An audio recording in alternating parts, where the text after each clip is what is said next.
Meeting on the crossroads where the two forbidden subjects of politics and religion intersect and where a Christian and an atheist can laugh together.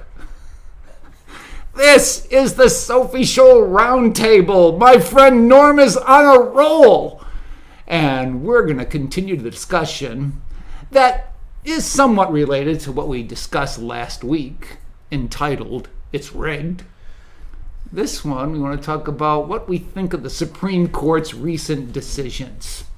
I mean, within the past month. Decisions on guns, decisions, as you heard, on abortion, decisions on prayer, and I know the decision about the Trump Mexico policy has been decided, and the court said they favor Biden's perspective on it. I don't know too much about it at this point when this was recorded, but in some ways I almost feel like, yeah, I would almost side with that, because Trump's decision was through a bureaucracy. So it seemed like an executive order. Why does the next president theoretically have to abide by that order that he may not agree with? In other words, I don't think Trump's Mexico policy was passed through the legislature and signed into law by him, but it was just basically, and I agreed with it, close that border and do what you can to secure that border, but if the next president doesn't like it, why does he have to abide by it? Well, that's pretty logical, Mel. You know, what the executive action of one president should be modifiable or reversible by the next president. It's a little hard to get around that by logic, isn't it? Yeah. So I almost think, even though I don't even know the courts who sided with who or what. I mean, that's why they have elections. Yeah. Yeah, it should be decided. You're right. I mean, so then you have to decide. Then you have to talk about whether the election was fair. Right. That's another subject for another time. Right. But the issue, when you heard of these decisions being made, were you generally in agreement with them, or what were your thoughts about them in general? Well, Mel, I'm probably not a very good one to ask about this in public, because I'm not a legal scholar, and opinions. I have opinions, nevertheless, but I'm diffident about going public on.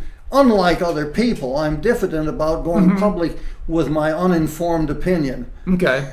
Try to stick to where I'm informed. That never stops anyone else that I've never ever noticed.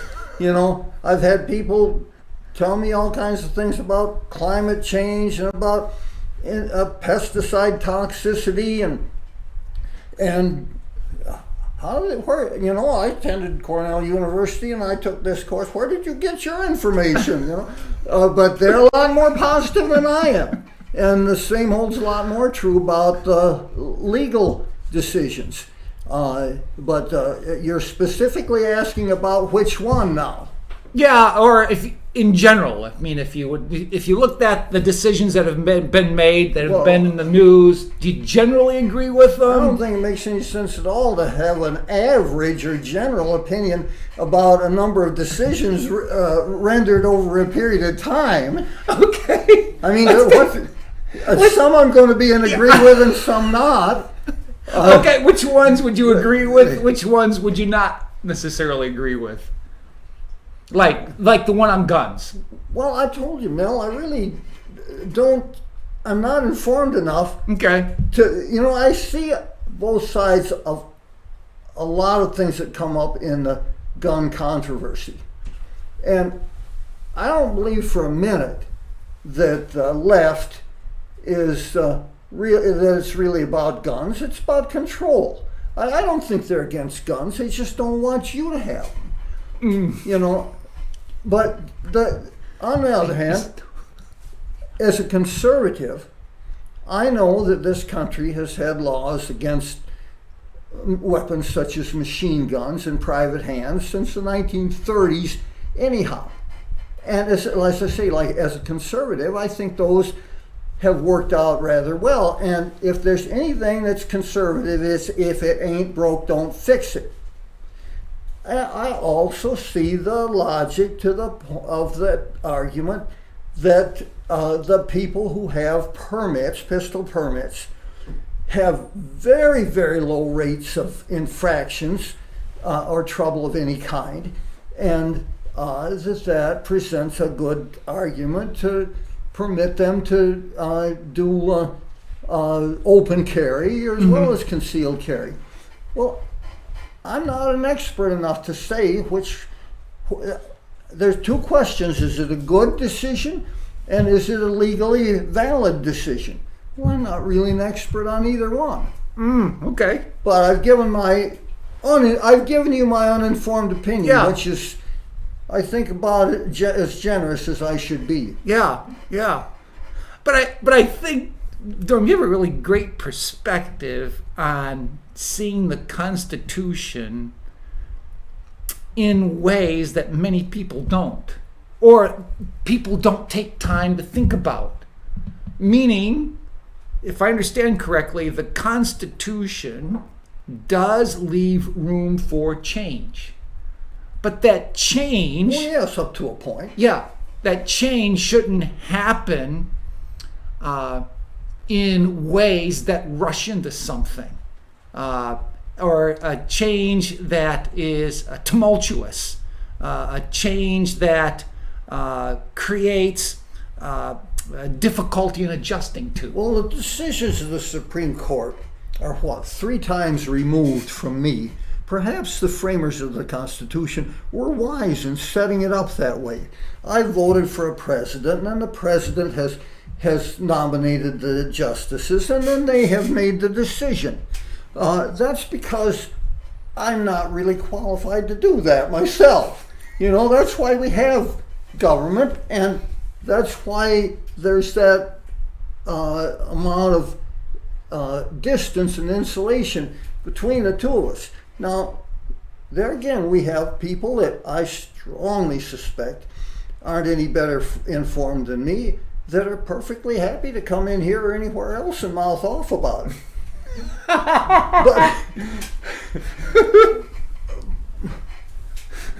But I don't know, have I made my point? I know you have. That's good. I mean, there are plenty of things I take public stands on. But not everything. And there's a reason for that distinction. And I mean, I've already given you my private view on this. But I want to have a president that appoints Supreme Court justices that know the law and know the statistics about crime and gun ownership a lot better than I do, or at least have advisors that do, so that I don't have to, so that I can trust their opinions. Well, I can, even if that's the case, I may be happy or I may be unhappy with the ones they make. But, that's the way I want it done. Yeah, very good. Wow.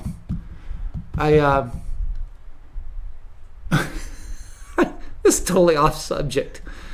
Because what I just noticed is there's a certain humility in what Norm just shared. Because people do tend to spout off in ways that maybe they keep their opinions to themselves. And here, I feel like Norm, he knows a lot. But when it comes to issues of the Supreme Court, there's a diffidence that he mentioned that tells me there is that sense of humility within the heart about being careful of not saying things where there isn't enough information to form an opinion about. I don't have television. I listen to the radio quite a bit, WJTN, and they carry a program in the evening, talk show. And a frequent guest on that program is Alan Dershowitz. You know the name very well. Yeah, right. And you know he's a liberal Democrat. Yep. But the talk show host is conservative. They have good conversations. And if anyone who listens to that should be able to learn that often, in fact, usually, things aren't as simple as they're presented in the usual news sources and in the usual conversation. Mm-hmm. And I imagine that as you listen to that show, there's extended dialogue. Mm-hmm. It is much more extended than the 90 seconds that most people are given to relate the most important experience in their life, or a warning to the entire human future, or something like that. Yeah.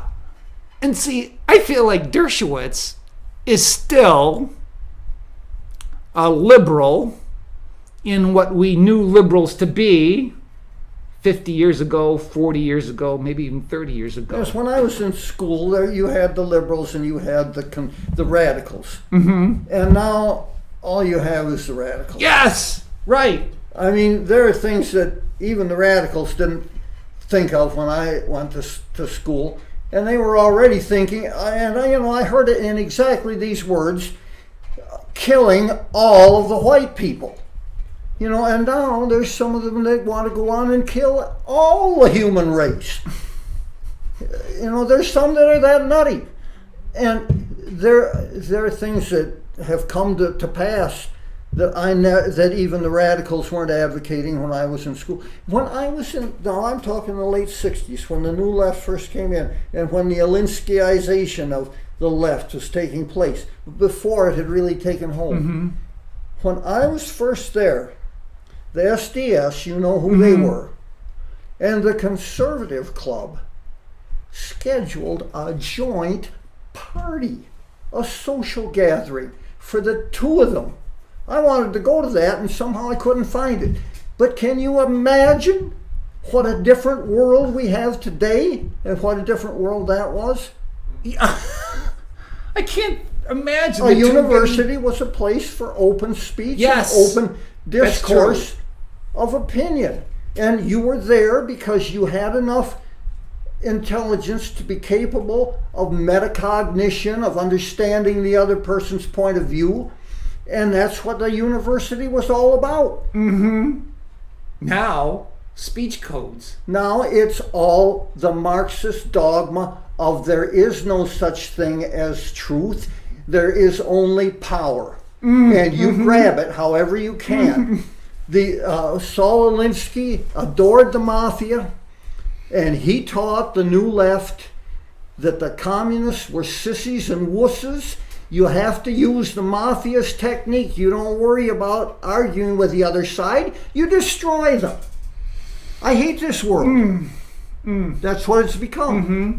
And I've got you off subject. No, that's fine. Because I feel like the Democrat Party is not so much liberal now as it is left or radical. Certainly. I mean, I might say, duh. Yeah, duh.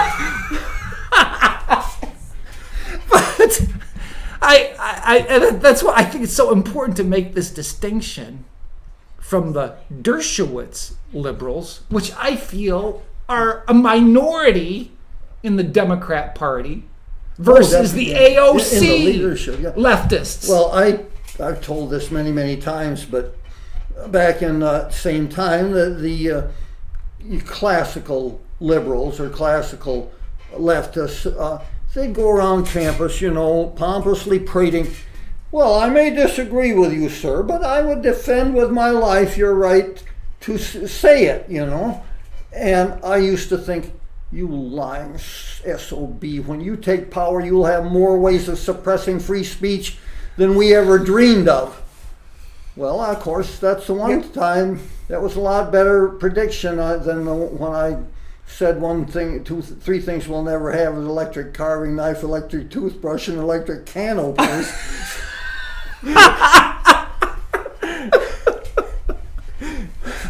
Prediction I made at Thanksgiving 1958. But Oh, man. Especially if Biden gets his way, boy, we'll have all those electric cars. Yeah. But yeah, I think we just won't have any place to charge them.